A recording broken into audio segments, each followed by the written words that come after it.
Good, thanks. How are you? I'm all right. Let's get into it. Wow. So how have you been today? I've been great, thank you. Yeah, what have you been getting up to? So I went shopping and I also went to the gym as well. Wow. And you also got back from Greece recently. How was that? Greece was amazing. Honestly, it was great. Wow, okay. And have you got another holiday planned? Yes. So I am thinking about going on holiday again, but it's not been booked yet. Okay. Yeah. Oh, what are you making there? I'm actually making some tea. Oh, Do you want some? I think I do. I think I do. Okay. And does that come with biscuits? It does. Oh, perfect. Great stuff. Nice. So why did you decide to get into HR? So I decided to get into HR because I was actually doing a module when I was doing my psychology degree in HR, and it was just really interesting. I really wanted to understand more about it, and because it's people orientated, it just made sense for me. And did you also enjoy studying HR at master's degree? Yes, I would say that I definitely enjoyed it. It was a really good experience. I learned about the fundamentals of HR and the foundations about it, and yeah, it was really great. Nice. And what was your favourite module in the degree? So my favourite module in the degree, I would say, is definitely employment law. Wow. And employment law is all about like understanding different kind of cases involved with employees in workplaces. So that could mean anything from grievances to disciplinaries, things like that. Oh, cool. So why was that interesting? So I would say it was interesting because like I really like to get deep into some of the cases and understand like why certain things happened, what laws are associated with it. So that was really fun to understand the connections. And also I would say that my lecturer was great, like really supportive, and it made me understand it really well. Oh, great. Do you think that doing a CIPD accredited course was worth it?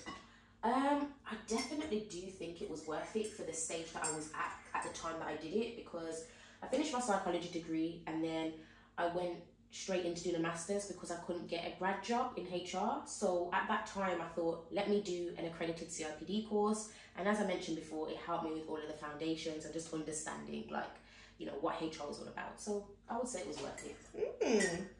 And did you get any experience whilst you were studying?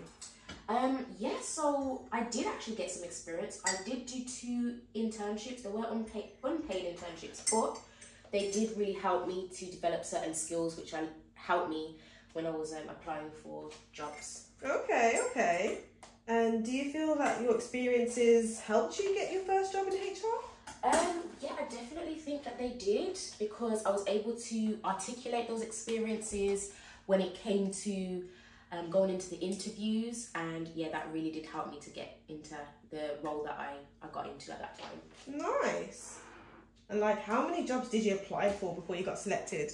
I applied for so many. I would say between like 50 to 100, and I'm not exaggerating. Like, I was applying to graduate roles, intern roles, admin roles, all of the HR roles you can think of as entry level. And yeah, it took a while to actually get an interview. Wow. And like, what was the interview process like for your internship? So the interview process, it was a bit nerve-wracking at first, I'm not going to lie to you, because it was my first time in like a corporate space. So I was a bit nervous, but I prepared for it, and I think, you know, that made me do well in that interview process. Okay. And like, what would be your advice for preparing for an interview? So I'd say my advice would be, create an experience bank. So all of the experience that you've had in the past, it doesn't have to be in HR, it could be in customer service or any other field. Try and understand what your achievements are. Make sure you're connecting that to questions that they might ask you. And then once you've done that, just keep practicing and practicing and practicing again and again, so you feel confident when you go into that interview. Cool. And what was one thing that you would tell your 22-year-old self now looking back? I would tell her, Lish, stop overthinking, because I overthink everything. I just say, take a step back from the situation and just think about how far you've come, and then make the right decision and just take that next step forward in whatever you're trying to do. Okay. And what's one fact that you'd have about HR that you would find super interesting? So one fact about HR, it actually used to be called personnel management. And within that, do you want your tea? Oh, yes, please. Thanks. Oh, your biscuits too. Can't forget that. So, yeah, as I was saying, it was called personnel management before, and it was just basic HR stuff that you used to do. It was just filing things away, and that was literally it. And now it's called Human Resource Management, and it was actually changed recently, if you think about it, probably over the last 50 years or so. So we're still developing within it, and I find that interesting because it's like, where can it be next? Maybe it might be called something else. It might not even be called HR. Who knows? And like, what was it like starting your HR internship whilst completing your dissertation? So starting an internship whilst doing my dissertation was a little bit difficult, I would say, because I was working full time and I was also trying to make sure that my dissertation was perfect and I was finishing that to a high standard. So yeah, it was a bit difficult, but I managed to balance my time. I'd work 9 to 5 and then in the evenings I'd work on my dissertation, and I did well in it, so. Oh, cool. And what were 3 main responsibilities that you had as an intern? So I'd say 3 main responsibilities. Number 1 was drafting employment contracts, so I did that a lot for anyone that was coming into the business. 2, I would say onboarding, so I was welcoming in new people on a constant basis. And then 3, I would say absence management, so that was kind of like data entry. If anyone is sick or if they've got holidays or anything like that to process, I was processing that. Oh, nice. Is there any advice that you would give to someone who was starting their internship for a HR administration role? Yeah, so my advice would be as visible as possible. I think I'm going to continuously say this, to be honest, but visibility is so important. You need to get yourself out there, not just in the HR department, but also other stakeholders across the business. Oh, nice. Okay. And what do you think helped you to become successful in your HR intern role? So I think what helped me to become successful was, again, as I mentioned, visibility, but it was also talking up in meetings, speaking up when I had ideas, and asking as many questions as possible, I would say, as well. Okay. What would you have done differently if you were starting that role again today? What would I have done differently? I would have spoken up in meetings earlier. So I did speak up in meetings, but not at the start of my internship. I feel like I was very quiet because I was in a new space. I was a little bit nervous. So certain ideas that I had, I just didn't say anything. But my advice to my younger self would be speak up as soon as possible. Oh, yeah. Okay. And how long were you an intern for? I was an intern for about 8 months. Wow. And what role did you have after your intern role? So after my intern role, I moved into a people support role, which is basically a HR administrator. Oh, cool. So how did you progress to that role? So I would say it was many factors that helped me to progress to that role. So I was very involved in a lot of different projects, and I think that built a lot of my skills, and my manager saw that I was really capable. I was solving certain problems in the organisation that I thought I could do. So if I saw a problem, I'd say, how can we fix that? And that was really good. And I think I was just doing my job and doing it well. And I think that's the main thing as well. And that visibility that I got helped me to move to the next stage. Wow, okay, that's amazing. So like, what are 3 tips that you would give to someone who's trying to get promoted? 3 tips I would give is 1, speak to your manager and ask them, like, what am I doing right now and what can I do to improve? Because if you can understand like what you need to do to get to the next step, then that's going to help you when it comes to developing your skill set to move to that next role. I would also say try to get involved in as many projects and initiatives as possible, especially where you're working with other people in the business. And finally, I would say, again, I'm going to go back to visibility. Be as visible as possible. Oh, yeah. All right, thanks. So what was the transition like moving from intern to HR administrator? So the transition, it was quite, I would say, I didn't really change many aspects of my role when I was a HR intern to admin, because it was quite similar. There were certain things that I did where I got more responsibility. So for example, I was leading on a few projects instead of just participating in them. And I would say also I was training another intern who came in as well, so helping them to develop themselves. So it was really just taking on a bit more responsibility. Oh, I also took on more responsibility with payroll as well. So I was like inputting payroll each month with the payroll specialist. So that was another thing in the transition. Okay. And what would you say were the main responsibilities that you took on as an admin? So my main responsibilities, I would say, so just going back to what I mentioned, payroll, that was definitely a step up because we needed to make sure we process everything that needs to go onto payroll. And I needed to make sure that the workbooks that we were working on to do that were right so that the payroll specialist could input them each month. So that was a very detail-orientated role. I would say also I was managing benefit renewals as well. So every year the company goes through benefit renewals and we need to make sure we're talking to our external providers to ensure that we're paying correctly and on time to make sure those benefits continuously run smoothly. And then another thing I would say, again, going back to what I mentioned before, leading on projects was a main thing, especially in diversity and inclusion. So that was like one of my main responsibilities too. Wow, you probably already answered this question, but okay. Were there any exciting projects that you did? Yes, I guess I just kind of mentioned. Diversity inclusion was definitely one of those. There was a lot of different things that I got involved in within that project, and I worked with many different stakeholders. Number 2 would be our benefit system. So we implemented flexible benefits into our workplace. So that was a whole project, getting our employees on board and making sure that they were aware of what was happening and designing the actual platform that they would go on to choose those benefits. So that was great to be involved in. Oh, perfect. What skill sets do you need to be an effective HR administrator? So, skill sets. So you need to be detailed orientated. You need to be very aware of the information that you're being given, and you'll need to make sure you're inputting things correctly, because adding an extra 0 on someone's salary can actually be very, it can be a bit detrimental in some way. You also need to make sure that you are communicating properly. Communication is a main thing because you're talking to employees on a regular basis, day to day. You're solving queries and problems. So communication is definitely a must. And I would also say you need to be able to work well as a team, because usually you work with other administrators as well. So making sure that you're coordinating with them, prioritizing your time, getting things done. Okay, great. And how did you make that jump from administrator to business partner?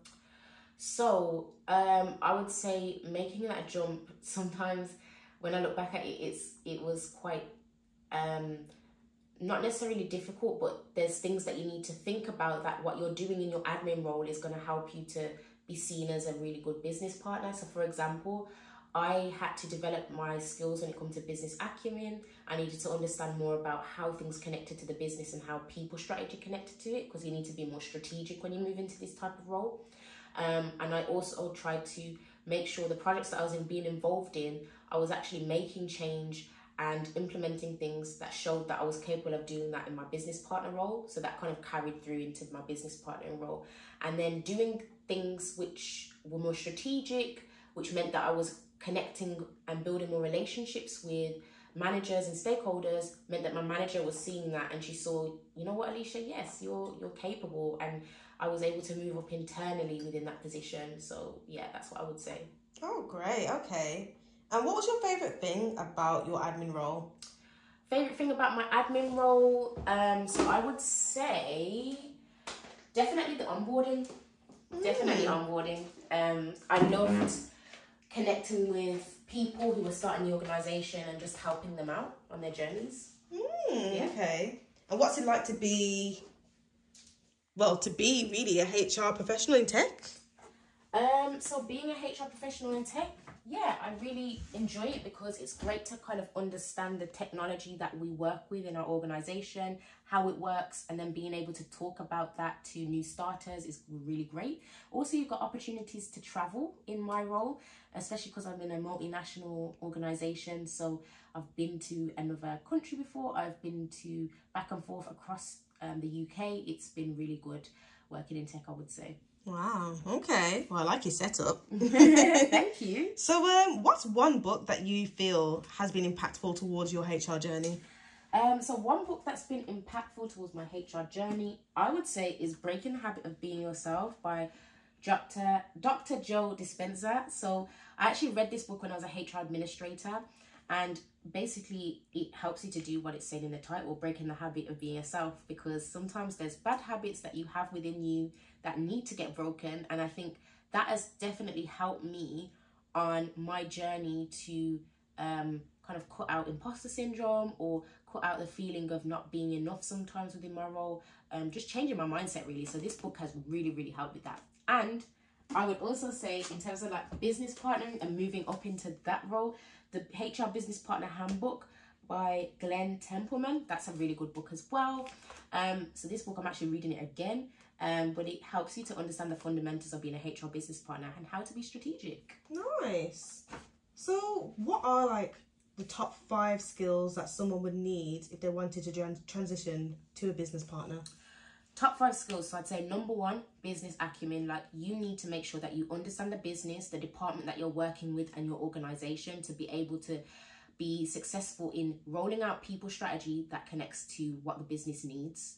I'd say number 2 is being a strategic thinker. So when you're planning these initiatives and strategies, you need to do it in a strategic manner. You need to show how certain things are connecting, which is going to bring that return on investment for that department that you're working with within the business. Number 3, I would say, is data literacy. You need to be able to interpret and read data in a way which is going to help you to plan and make all of these strategies, again, to connect it to what the business needs. I would also say that you need to build your leadership skills, because there's going to be initiatives and things that you need to kind of move on when it comes to persuading or getting buy-in for what you're trying to do. So leadership is definitely effective. And finally, I'd say relationship building, because you need to make sure that you're building those connections with managers, stakeholders, so that they see that you're credible in what you're saying, what you do, and also that you're trustworthy as well. Oh, great stuff. Okay. And what advice would you give to someone who has 3+ years of experience in HR and also wants to make or take that next step? So the advice I would give to somebody is talk to your manager right now, and try and understand, okay, what do they think you need to improve on, and what are you doing currently right now that is great? And because if you understand what you need to improve on, then you can see, okay, what project can I take up to help me to develop these skills that I need to be a business partner? What can I do right now in my work to do that? What could I do? Is there a problem right now that I might be able to solve in my organization? When you show that you can do something that directly relates to that role that you want to be, if you want to become a HR business partner, you're going to be seen, and hopefully that's going to help you to get moved up and be promoted internally. Or if you're looking outside and you want to go somewhere else, having that on your CV is going to be great for recruiters to understand that you're capable of trying to do that role. Nice. And what would you advise someone who wants to become more skilled as a HR professional? I would advise somebody who wants to become more skilled to look into the resources available to them, definitely through like the CIPD website, through podcasts, through articles and news. Try and understand what's happening currently in the world of HR. That's going to really help you. Oh yeah, okay. So what is one key takeaway that you've learned so far as a HR business partner? One key takeaway that I've learned as a HR business partner probably goes back to one of the skills I mentioned earlier. Relationship building is essential as a business partner. I think building those relationships earlier on is going to help you to gain credibility with certain managers. They're going to come back to you when they have certain issues, which people strategy is going to help to solve that. And if you've got that credibility earlier on, then it's going to help you to expand your visibility in the business. So I'd say relationship building is key. Nice. And do you think that support from the organisation is important to you in terms of career progression? 100%. I think when you're in an organisation, they should care about you wanting to develop, and there should be strategies in place to help you to do that. So even if there's certain trainings that they may be able to offer you internally or externally, if they can see you progressing into a certain path, what can they do to help you to get there? What advice can they give you? Is there one-on-one sessions that you're having with your manager? Like, how can they help you to get to where you need to be? I think it's an important conversation that has to be had when you're in an organisation. Nice. And what's your thoughts on getting a mentor? So I think mentorship is very important, because if you have somebody potentially who's in that space that you want to be in the future. So if you have a HR business partner as a mentor, for example, you're going to understand more about what the role entails and things that they've done in the past. They can help you to kind of progress yourself to be able to do that too. So I think mentorship is vital. It's great. It's nice to have somebody who really believes that you're able and capable to move to the next level, and they're helping you to do that. Oh, nice. And do you also believe you should have a sponsor in the company that you are in? Yeah, I think sponsorship in companies is great. I think sometimes people don't really understand what a sponsor is. So a sponsor is actually somebody who advocates for you in rooms when you're not in those rooms. So let's say that they're in a specific meeting and they say, you know what, Alisha, I think she'd be really great in this project. Like, let's get her involved on this. They're advocating for you so that other people in that room understand that you're capable of doing, or you've got the skills to do a certain project. So it's good to have somebody who can do that for you in your organization. That's going to help you to excel. Wow. And what would you say is a big difference between HR administration and HR business partnering? So HR administration, it's more you're talking with the employees, so you are helping them to deal with any queries or concerns that they have, and you're doing a lot of administration work, so you're doing a lot of inputting when it comes to data. You are that first point of contact for any kind of queries, I would say, as an admin.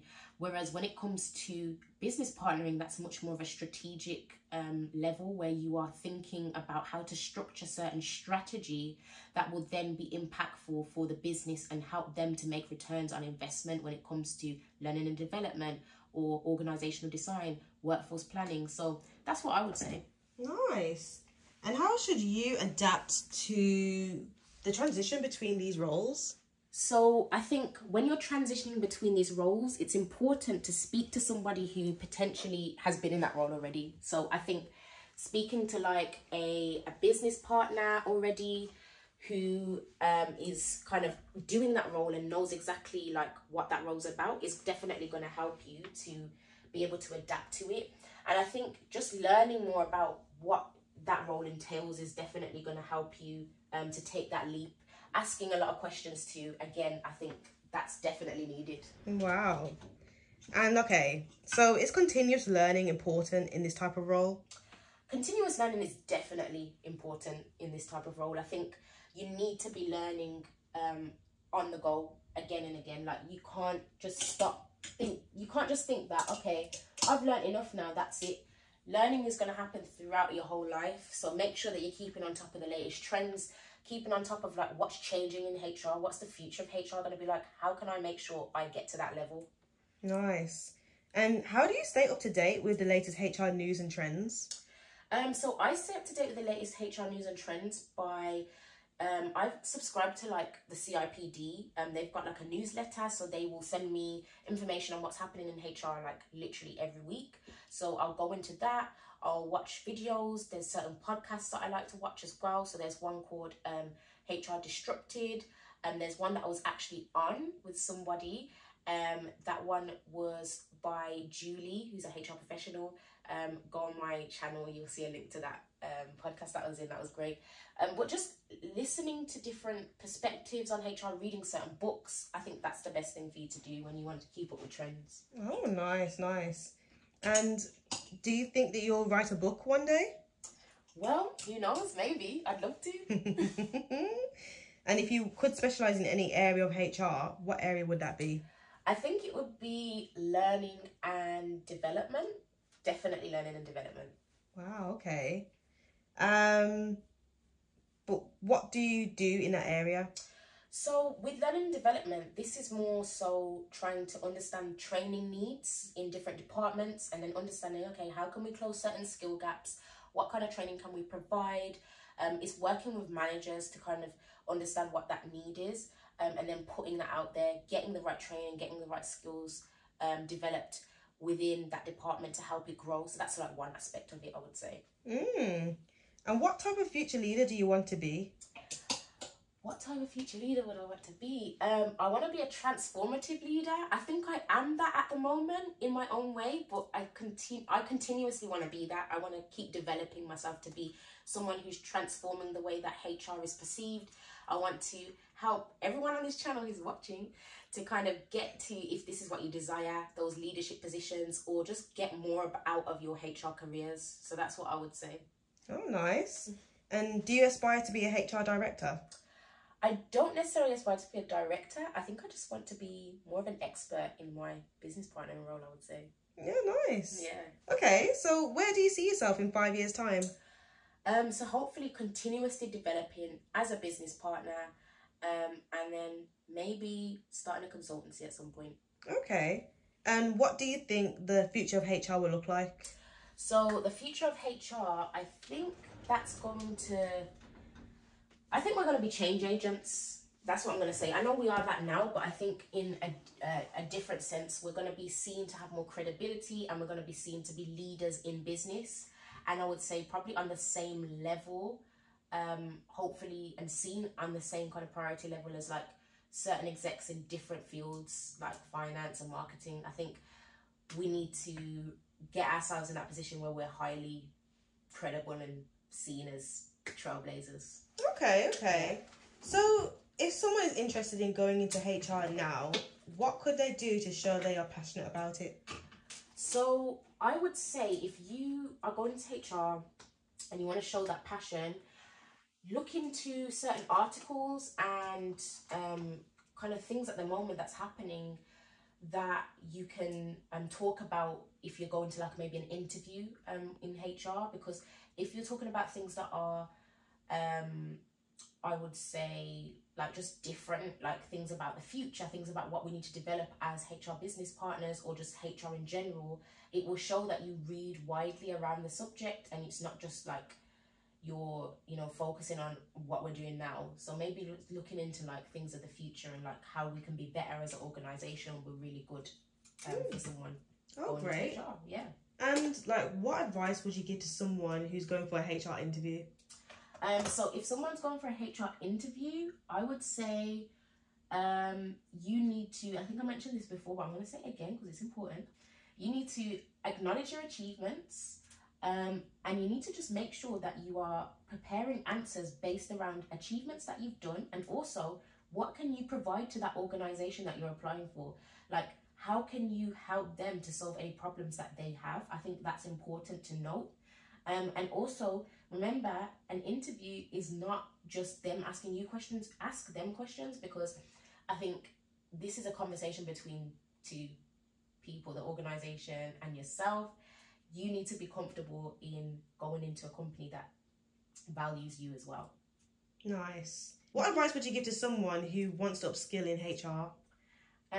So I would say if you want to upskill in HR, and let's say you're in an organisation at the moment, ask your manager or the department that deals with like training to see if you're able to do a CIPD qualification, because I honestly think that it's good to do CIPD qualifications whilst you're actually on the job learning, because it's great to put in the theory into practice. And when you're actually applying for certain jobs, look out for that as well, because there's some organizations that will say that they are looking for somebody who desires to work towards like a CIPD qualification. So there might be opportunity and scope for you to develop your skills that way. Oh, great. And if someone who is an HR admin right now wants to become a HR director one day, what would you say to them? So I would say to them, from early, get in there and speak to those senior leaders and learn from what they're doing, not just in HR, across the business. I said before, I was quite shy when I started my internship, and I didn't really want to speak to anybody senior because I was shy. But I would say don't let that stop you. Senior leaders actually want to talk to interns. They want to talk to junior professionals to see what they've got to say, like what can you potentially add. And they can sometimes give you that opportunity to add that value as well, by maybe working on a certain project. And then, you know, when you're talking to senior leaders from early and getting that visibility up there, that can really help you to get to the next stage, I think, and get to director level one day. Oh, great stuff. Okay, so how do you get organised at work? So I actually have I use OneNote, and I have a template that I found from this girl on YouTube who uses it when she works as well. And this template has really helped me to just organise my week, I would say. So I usually write like a list of activities that I've got going on, and then I'll prioritize them. And that's just going to be like my day-to-day tasks. And then when it comes to projects, I prioritize any tasks that I need to do within my projects as well. And then I'll basically go through that and kind of tick off what the priorities are. I think my main thing is trying to do three main things every day, because if I do at least 3 main things, then I feel fulfilled. So I always kind of do that, because again, when we're going back to overwhelm, sometimes if I just put too many things down, I'm like, oh, I want to get 10 things done today, and I don't do it, then it can cause me to just get I just overthink everything. So having 3 main things out of that list done helps me out. And what do you prioritize for your mental health? So I would say that I prioritize the gym. I love to move my body, and I think that helps me get mental clarity. So I'll do that on a regular basis, just to free my mind, I would say. And is there any hobbies that you do currently? So currently, not really. I mean, I do roller skating once in a while, but I want to do it more, so not really. Oh, nice. And did you want to try anything and doing something new? Yeah, so I actually want to do kickboxing. So that's something that I want to try and do. Yeah, that's cool. Yeah. And what do you do when you start to feel overwhelmed? Going back to that. What do I do when I start to feel overwhelmed? So I take a step back.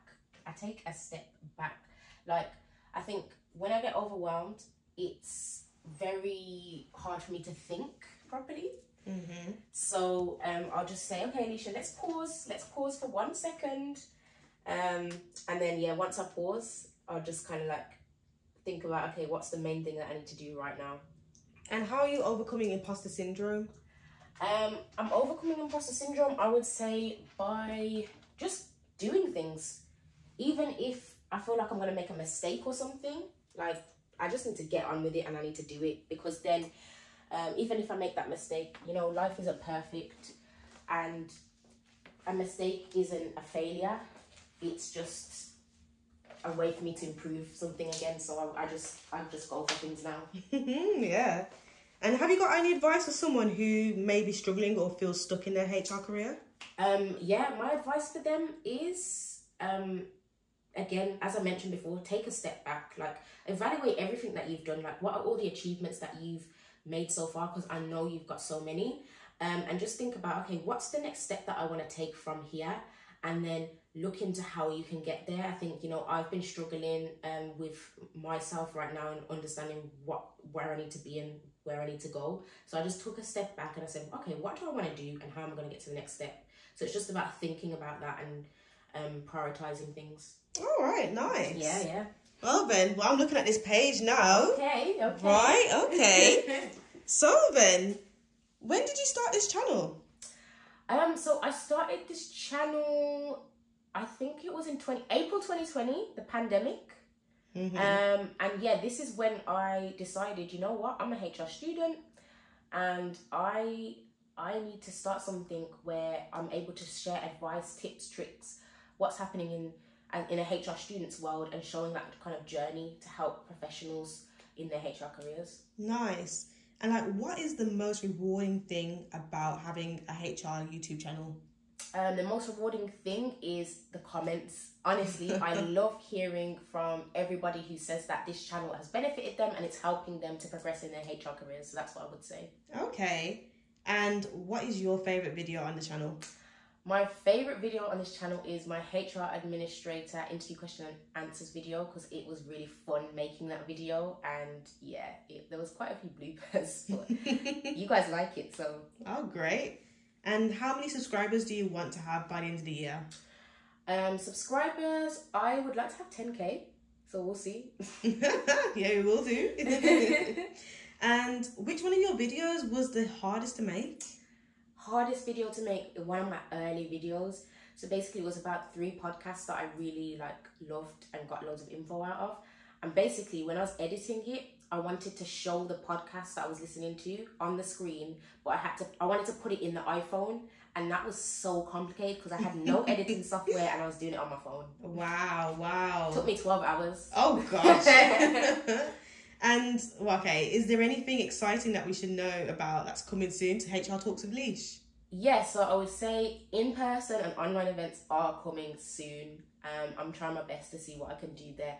Also, mentorship opportunities, because I know loads of you want mentorship and coaching. So stay tuned. Woohoo! All right, so what's the best comment that you had or have ever had on your channel? Best comment I've ever had was from somebody who said, Alisha, please don't stop making these videos. Like, you are paving the way for those of people behind you who are coming up in the HR space, and you're motivating and inspiring us all to just keep going. So I think that video really made me realise I have to keep going with this channel regardless of how I feel. Oh, that's nice. Okay, so now we know. What's the worst comment now? The worst comment. Okay, so I think the worst comment was on my video where I did a day in the life as a HR professional. And basically, they were saying, this isn't what HR professionals do. This isn't right. You need to change your channel name to like something else. And I was like, what do you mean? It's HR Talks with Lish. And if you're watching this and you made that comment, it's going to stay as HR Talks with Lish for now anyway. So where do you see this channel going in the future?